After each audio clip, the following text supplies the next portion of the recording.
This is a follow-up review of the Altrider crush bars for the R1250GS. I was riding down the forest road the other day. It was a deep gravel. I was traveling about 20 miles an hour, and unfortunately I lost control of the bike and I low-sided. Let's take a look at the damage. Pretty much the crash bar took the impact, and let me focus a little more.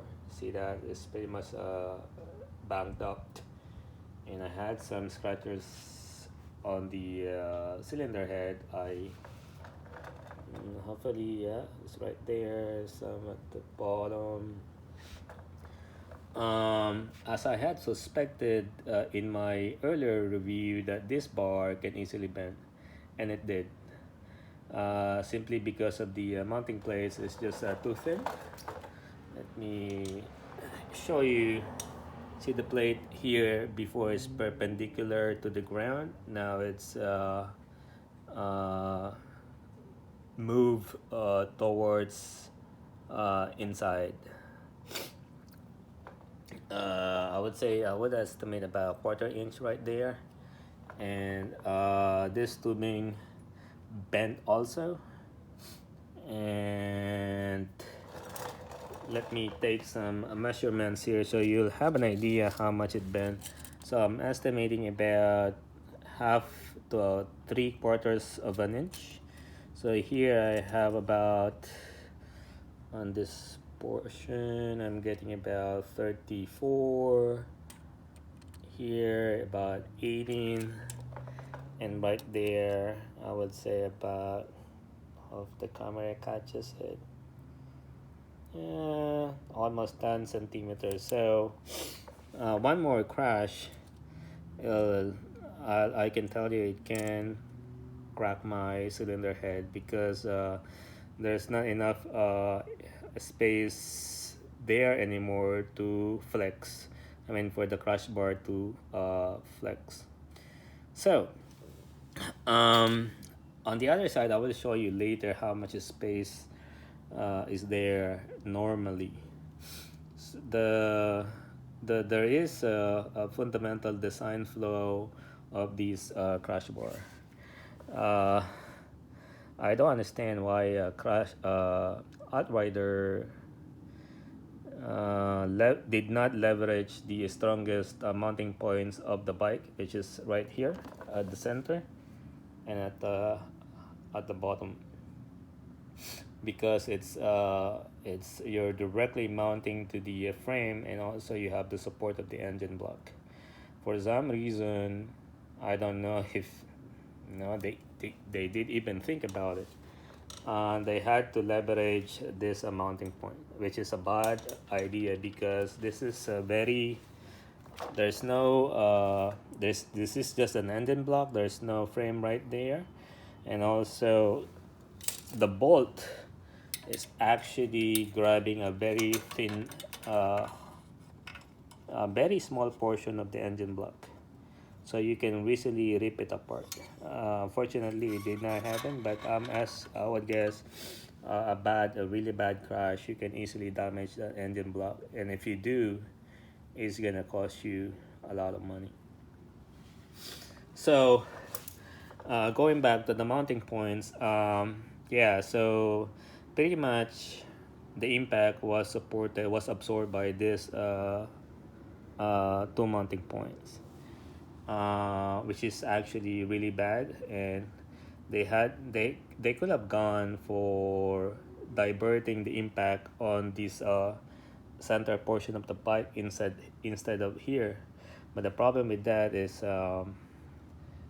they left this open, so when you're pushing against here, the support will be pretty much around this area, which you can see it bent on that area.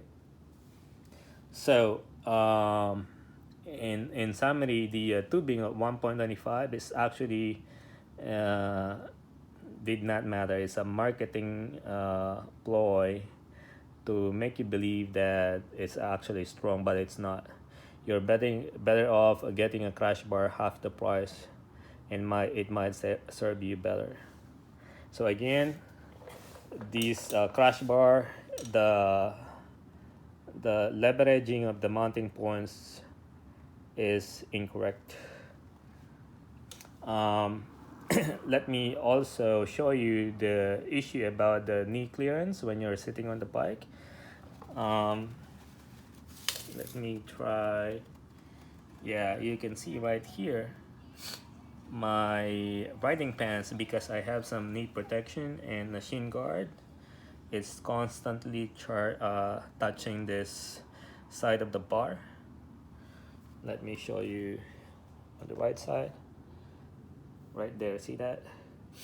It's pretty scratched out, especially when I'm braking and I'm actually sliding forward a little bit. I'm constantly touching the bar. It's actually annoying, and it's kind of a distraction actually when you're riding. So I can tell you this crash bar was designed by really no offense, but I think the guy who made this is not in the toll department, because if he did, he would have noticed that this is a major design issue. So let me go back to give you one more shot of how much it bent. Again, at least half an inch. So let me pass my hand right here. Right there, it's almost touching the cylinder head. Now let me show you the right side, which did not take any impact. So see how much clearance is there. I can easily pass my hand in between. See that? Even here. This one is at least 20 millimeters. Earlier it was about 10. This one is about 45.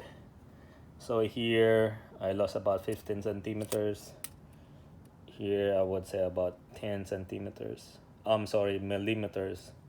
It's in millimeters, not centimeters. All right, that's it.